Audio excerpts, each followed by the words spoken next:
Welcome to Drumbeat, where we beat the drum of Africa, calling people to missions. My name is Enoch, and today I'm super excited because I have one of the great people who are helping beat the drum of Africa, calling young people to mission.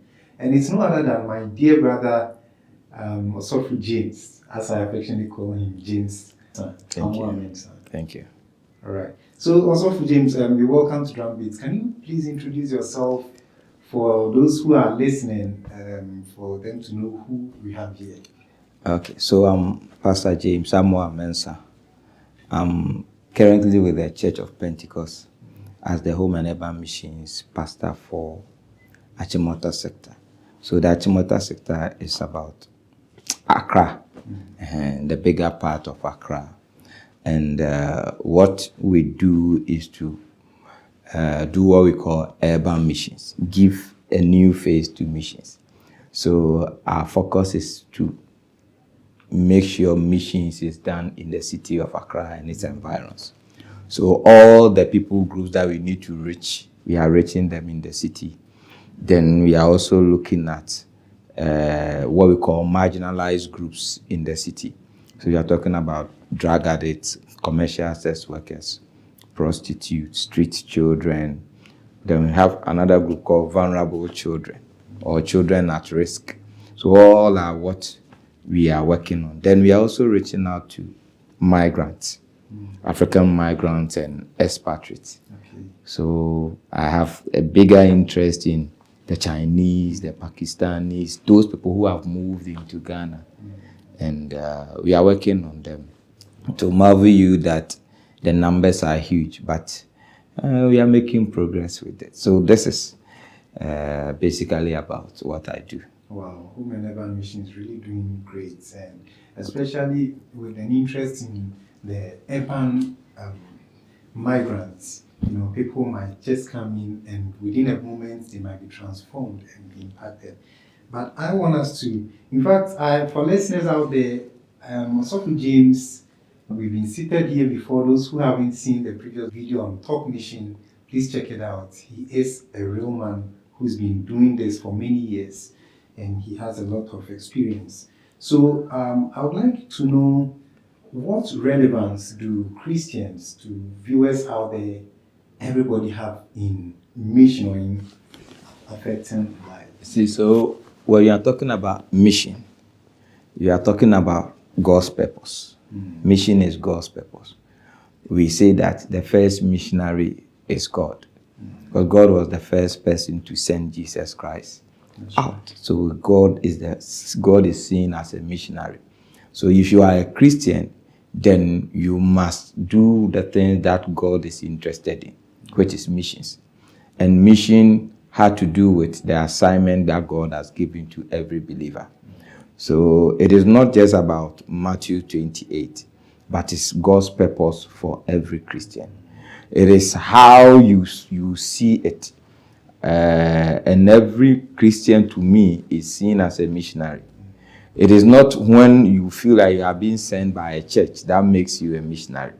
But when you see that you are a Christian, then you are doing the assignment that God has called you to. And that assignment of God is mission.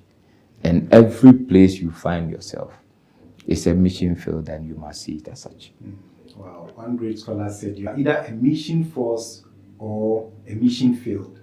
You know, and so as believers, I believe that we all got to be missionaries out there. So what would you say is the goal of missions? So the goal of mission is to get people to reconcile with God. Because every aspect of mission you do is two things. One, you are reconciling people to God. And two, you are bringing transformation to the life of people. So if I find myself as an accountant, I can see my profession as a mission field. That's right. If I see it as a mission field, it is directly either I am bringing somebody to Christ or I'm transforming what I'm doing. And that is how we have to see it. So for me, it must not be in quote being sent by a church. But as a Christian, see yourself that God has given you an assignment. You are either drawing somebody to Christ, that is the reconciliation, or through your Christian endeavor, you are transforming lives and society. And that is how I see it. So that should be the goal. Okay. Where you are located, are you bringing any transformation? That's right. Are you reconciling somebody to Christ?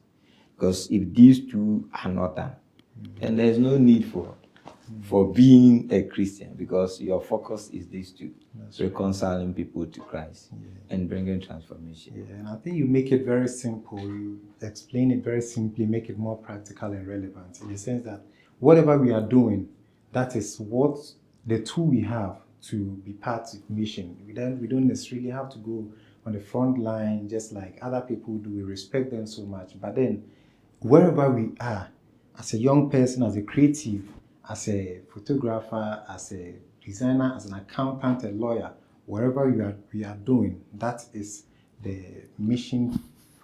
You see, one thing that we must understand, that one, you are a Christian. Yeah. The moment you become a Christian, then you know that you are part of God's assignment. That's right. You are part of God's assignment. So wherever you find yourself, God can use you to bring transformation to somebody's life. And until you see yourself as a tool that God can use to bring transformation into somebody's life, you are not there yet.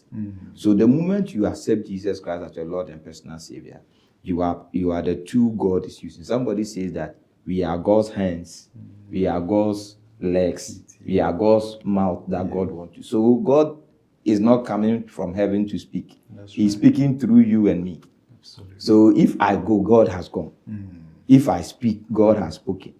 So it means if I don't go, God is still starting. He's not moving. Right. Sure. So you go to a place and somebody will say that God has touched my life there. It is because somebody went. So you see it like that. Anywhere you find yourself, you could be working in a shop as an attendant. That is an environment you can see as a mission field, because you are doing two things, as I said. You are bringing reconciliation, reconciling people to Christ, and you can transform the place with your smile, with your conversations, and how you do it. It's a mindset that we have to tune, that wherever I find myself, that place is a mission field for me. Wow. And I believe for Christians, we're good to go. Wow, wherever we find ourselves, that is our mission field. And we got to be real Christians. So let's come to the young people, because I know you love the youth so much. And so as a youth, we are the backbone of every society, and we are the actively working force. We see our peers all around wherever we find ourselves working. What is the relevance of the young person in this Great Commission? See, just this morning I was reading a new paper that has been released by the Lausanne movement on the state of Christianity in the world. And the data they give us for Africa, the age, the median age for Christianity in Africa is 19 years. 19, wow. 19 years. Wow. You check, Africa is 19, Latin America is about 27. Wow. Europe is doing about 42. Median age for Christianity, Europe is doing 42. About 42. That's quite low. North America is doing about 39. Africa is 19. Wow. So the whole Christian force in Africa is youth. That's it. Less than 20 years. So take it that in the next 50 years, you have the highest population of Christian in Africa. And that population, the average age is 19 years. So if these 19-year-old people decide to step out for missions, he has a long time to impact people. So if you go on mission at 42, you can imagine how long you will stay. 19 in Africa, the earliest age people get married is about between 27 to 30. Yeah. So from 19 to even your 27, you have enough time to influence somebody. That's right. So Africa has a young Christian population, and it makes it much more easier for us to work with it. Yeah. So almost every denomination you can think about, the biggest population is the youth. Wow. So if the youth are not told and they are not imbibed with the focus of mission, we will miss it. And that is one thing that we have to bring our attention to. It looks like there is a gap between those who are involved in missions. So it had to do with more of adults as against the youth. So in quote, they are young people. Yeah. And let them wait when they grow. But if at 19, somebody cannot be involved in mission, when he is 50, he won't. Exactly. He won't. And we realize also that the young people are very ruthless, fearless. They are just ready to do anything. Whatever you commit to a young person. You see, the first mission assignment I attended, I think I was around 20 or 21. Okay. That's the age. When I went, in fact, my family didn't want me to go. But I was on campus and we were going to those times, Ketekrachi. So I decided to go. And I had been praying in the house because it was the first time I was going for such a program. Yeah. And I didn't know how things were going to be. So I was praying, and sometimes I started doing some dawn broadcasting around my neighborhood just to pick up myself. Because when I go there, maybe I'll be asked to do dawn broadcasting and some of those things. So we went. And it was this mission I went that sparked everything in me. Wow. I realized that there is more I could do. When I went to the field and I saw the needs on the ground, I saw how relevant I could be. I was, I think, in level 200 in the university. Okay. But by the time we came back, I had started evangelizing on campus. Every hall in Legon, I entered every place. I was entering every lecture room just to preach, because the fire I caught was on the mission field, not in church. It was just that exposure I had. Whilst we were there, we all young people, the prayers that we were having, the devotions, then the midnight prayers, I felt in me that as we do this kind of prayer, I felt in me that God has an assignment for me to do. And I started doing it on campus. So I believe we should give that kind of exposure. The other thing I have come to realize of late is that Christian parents are even those who are preventing their children from going on mission. Yeah, the real hindrance. Because they think that they are not of age. But I believe we must give chance for people to explore. And when you read the history of Ghana, the missionaries that came to Ghana, they were not 50 years. They were not 40. They came very young, 25, 30. Yeah. Then they came. And the impact they made, those who wrote our Bibles were not 50-year-old men. They were young people. And they just completed university and they came down, and we have been talking about them. We have our churches named after them. Go and ask their former ages. Their ages were young. But it is one of the things that we have to give room for.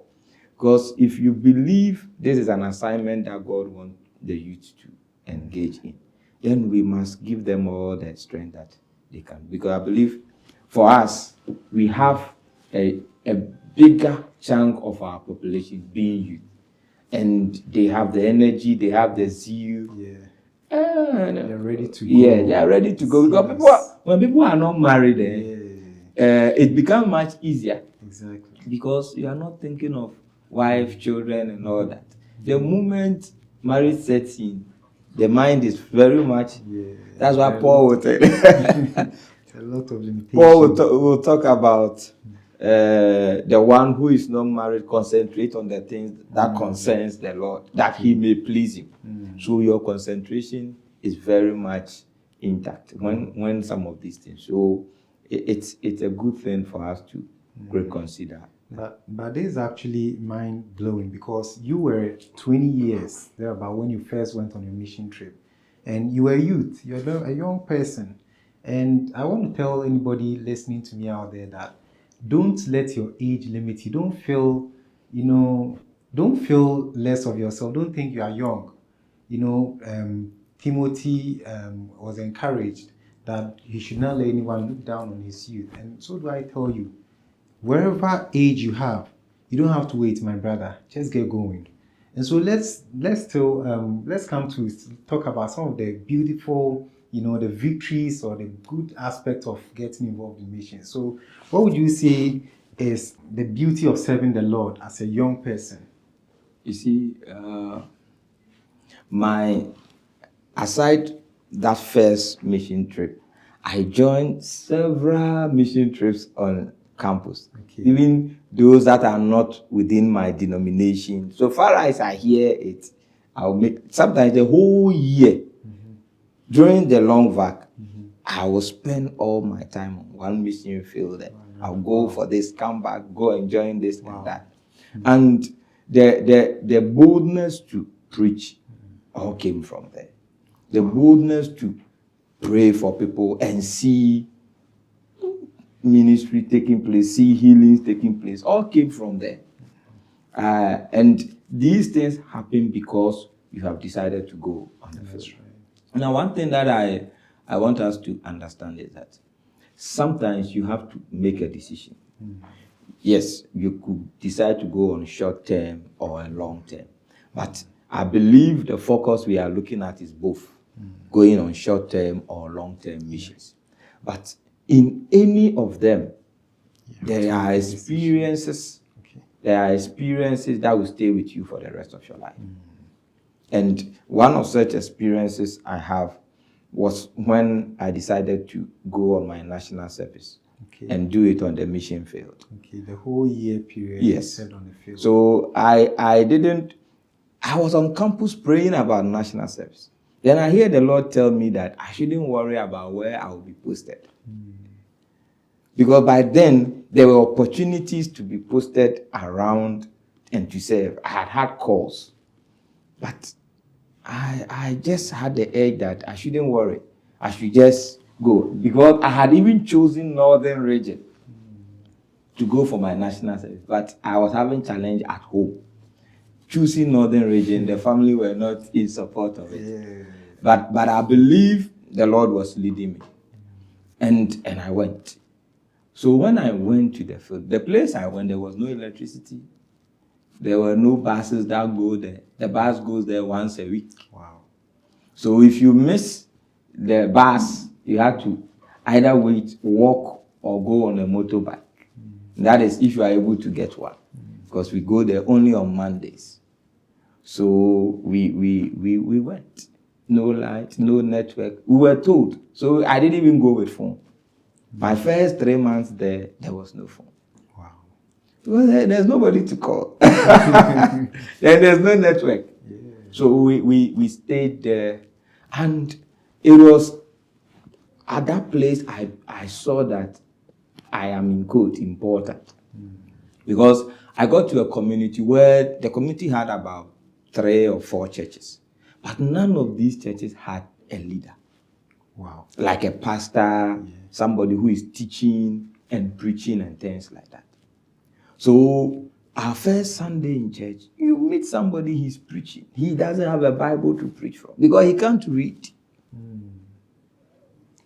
Then you have to own up and decide to support with the preaching. They were not my denominations, but these were the churches in the community.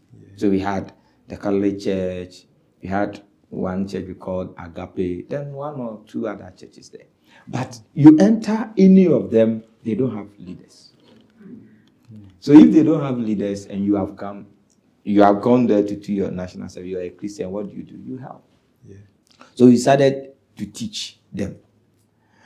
Then these are elderly people who had to now come to my house for me to take them through some Bible studies before they can go and teach on Sunday. Because none of them could read and write. Wow. As a younger. And I remember coming home and telling my church elder that, Elder, I never knew that There could be a whole congregation where there's nobody to read the Bible for them.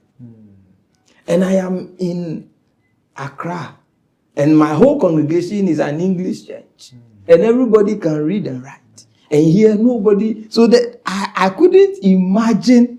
In fact, these were some of the shocks that I had. So there was nothing pushing me to come home. Wow. Because if I leave, Sunday is a market day for me in the village. Because I visit about 4 different churches. Wow. I had to go here and preach, go here and preach, go here. Sometimes you'll be at one point preaching and they'll come and call you that, Brother James, we are closing. So you pause these people, you take a bicycle, move to the next church, and go and share some 10-15 minutes there because they had come to church. Yeah. And it's very painful for somebody to move from home, enter church, and there's nothing about hearing the gospel. There's nobody to preach because the leader cannot preach it. Wow. I asked them, how do you share something? He said, okay, sometimes they listen to radio. So when he hears something on radio, he goes to preach it. Wow. That is it.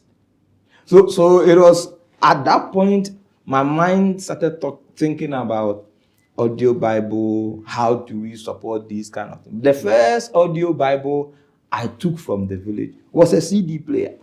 Whoa. How do you do There's the normal CD. So the village, these people were Achode. These Achode by then were part of the unreached people group. Even currently, the Christian percentage is just about 6-7%. So they had the audio, they had done the audio, it was recorded, but they were not, the materials were not available. So I came down and I went to Theovision.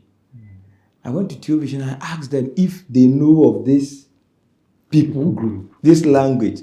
And they said, okay, they will check. So they checked and they got, the recording had been done. Okay. But they didn't have the Bible apps for them. So they decided to burn one on a CD. Okay. The New Testament on a CD for me. So they did it on a CD. Now the next thing was that I didn't have the player. How am I going to play it? So I remember Mr. Frank, he is now, I think, the television director in Kumasi. He had a CD player. So he gave me his CD player. Wow. Like a tape cassette, kind of, the old type. The one with the CD on top and the cassette down. Okay. With speakers. Yes. So he gave me that one. And he also gave me a cassette. Audio Bible cassette. Okay. I think I should have it in the house. Wow. Audio Bible cassette. That one was 3. So what they did with that one was that the various books. So Matthew, one cassette like that. Wow. In a pack. And I was given that one. Then I went back to the village. So my first use of it was I connected this thing. I had a generator. We had a generator. Connected this generator and the CD player and started playing the audio in their mother tongue. Wow. Can you imagine? Then we connected it to these horns. Okay. Not speakers. You see like that horn? information Yeah, center. like the information center kind of thing. That was what the church had. Okay. We connected it to it. Within 15-20 minutes, almost all the community had come to where the audio was playing. Wow. Everybody was hearing the language.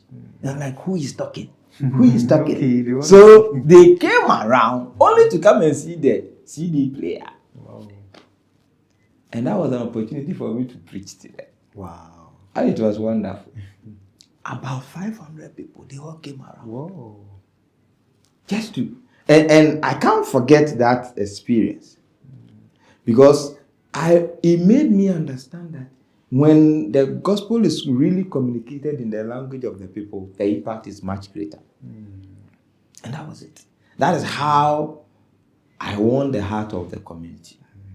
So from there, every end of the month, we would do something like a rally in the community. 3 days, Friday, Saturday, Sunday, and the place would be packed. Wow. Later, people will come from nearby villages just to come and be part of this. Wow. So it started bringing the change. It happened. It led to the school. Then I started a cell in the school, and all the students will come. So my home was for Bible studies. The school was for Bible studies. Okay. And this was how the whole impact picked up. Wow. As I speak now, I have disciples from then who are now church leaders, who later came on missions and are gaffers. Whoa. Because from the village, they were able to come to the university. And when you enter university and you are from the village I was serving, you have no option than to come along. I had some of them who came to do their national service in the village, some in nearby villages, also serving as missionaries. Wow. And it was all because somebody decided to go to this community. Wow. So it all begins with a decision. And Sure. by your simple obedience, your decision to go, you could see the results. And these are very significant. These are great testimonies. Okay, so wrapping up, maybe you want to share. I know it hasn't been all that beautiful, all that rosy. Maybe one or two challenges, and then we could touch a bit on how to use the latest trends. So, the first thing is that decision to go on mission, either with a church, either as an individual, agreeing to join a mission organization or to go. It's always difficult because you have the challenge of how do I finance myself? Yeah. You have the challenge of family, thinking that you are behaving as if you are the only Christian among us. Yeah. And these things make the work much more difficult because you could go and your church people might not even support you. Because the church is thinking of another thing you can do. You can serve here and also be of benefit to us. Why do you want to go? Why there? So these are the challenges. And if you are not careful, the people that you trust will be in the position to support you, can discourage you. One of the challenges I had was after my 1 year staying in this village, I decided to stay there and continue and serve. But I didn't have the money. Wow. The organization that was supporting me was for a year. The year had passed. So I needed to now come down, raise money before I could go. Yeah. And these are the decisions that can cause you to stop what you are doing. Because when the money is not coming, when you go there, you must feed. Yes. So these are real challenges, and I believe if individuals, organizations see the passion that people have, we can come along and help them. Okay. So finance is one of the main. Finance is one. Then family. Yes. Family. Sometimes your family can decide to not to support you. Okay. I anytime I run mission training for young people, I tell them sometimes even your relationships can break because you have decided to go on mission. So if you are in a relationship with a young lady or with a young guy, by virtue of that decision you have taken, it can break. Wow. And it happens. Most of my young missionaries on the field will call with all these kind of challenges. Those who are crying because the ladies have left them or the guys have left them because of where they find themselves. The connection and the communication is not as strong as before. So those I think when family and money is settled, the rest the Lord will take care of it. Wow. When family and money is settled and there is that decision, there is no hindrance. The conversation is getting interesting, but time is not our friend. So, Pastor James, talk to young people, young person out there, 21, in his prime, 22, 24. What advice, what would you share, more like what joy or success story would you want to share to encourage them to probably embark on mission? So the assemblyman in the village that I said, the name of the village is Abroanko, in the OT region. He came to me and asked me, why did I come to their village? So he couldn't imagine a university graduate coming to stay in a community with no electricity, with no means to travel, because the bus comes there once a week. The school doesn't have, all the teachers in the school are staying at the district capital. They are not staying in the village. And we are the only people staying in the village. So he couldn't imagine that.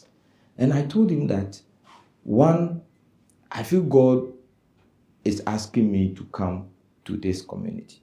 And when I got to the community, the thing that I saw is confirming why I came. Because the school had, by that time, the best BEC results from the village was at grade 20. And I looked back and I had a grade 6.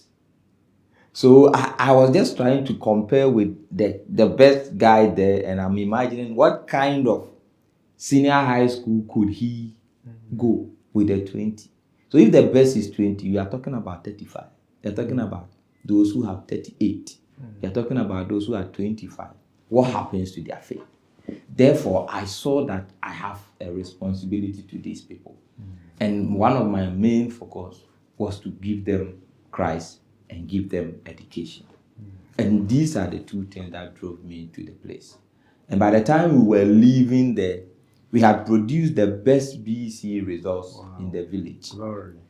We had somebody getting aggregate 12, somebody getting 13, and the list was 24. Wow.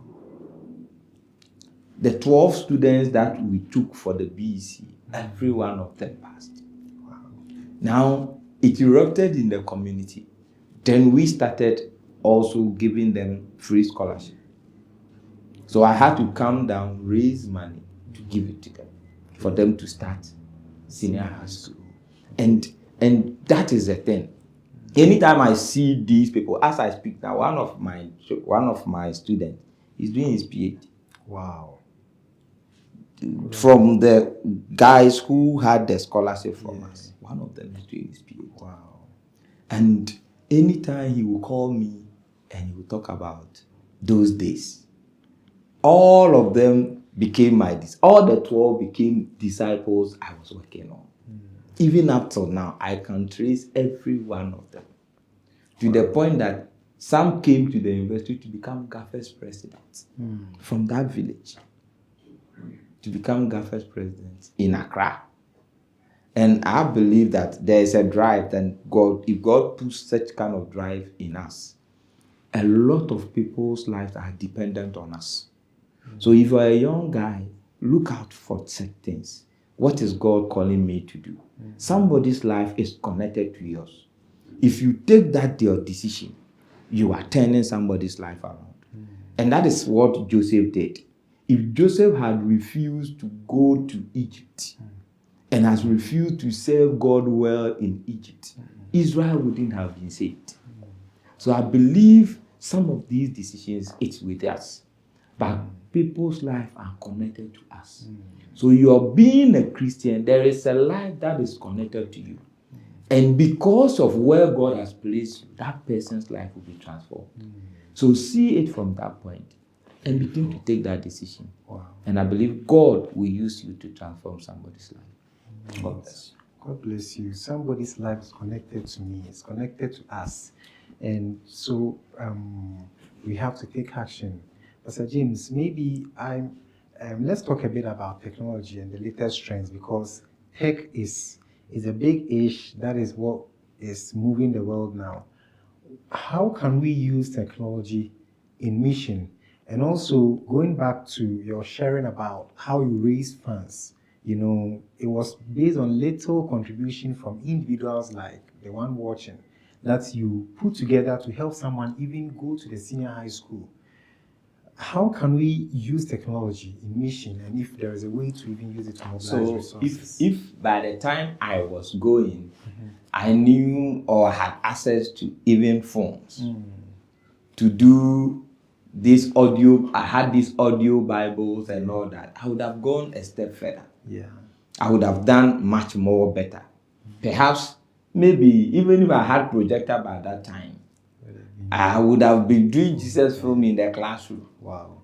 But all those access was not there. But now we have them. If I had WhatsApp and my community had network to the point that the whole Jesus film could be on my phone and I can share with them, the impact would have been more. So now we have a bigger platform.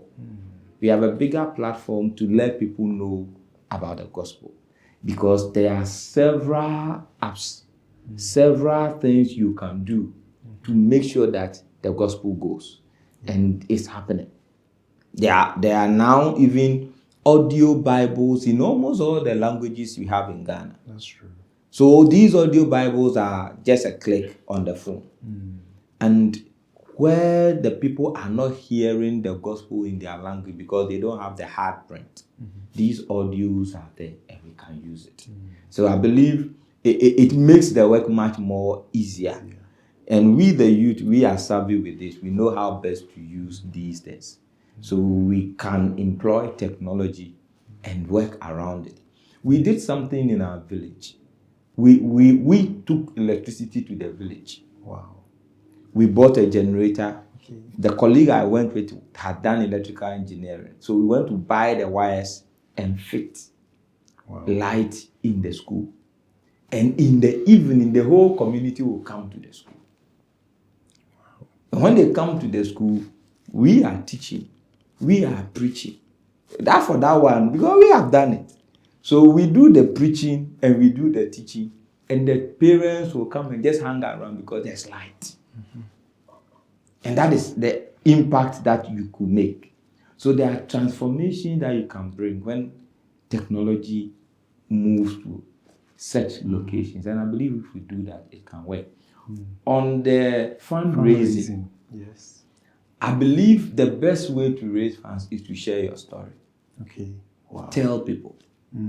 I had an opportunity to come to Accra one Christmas to come and share at a forum of Christians.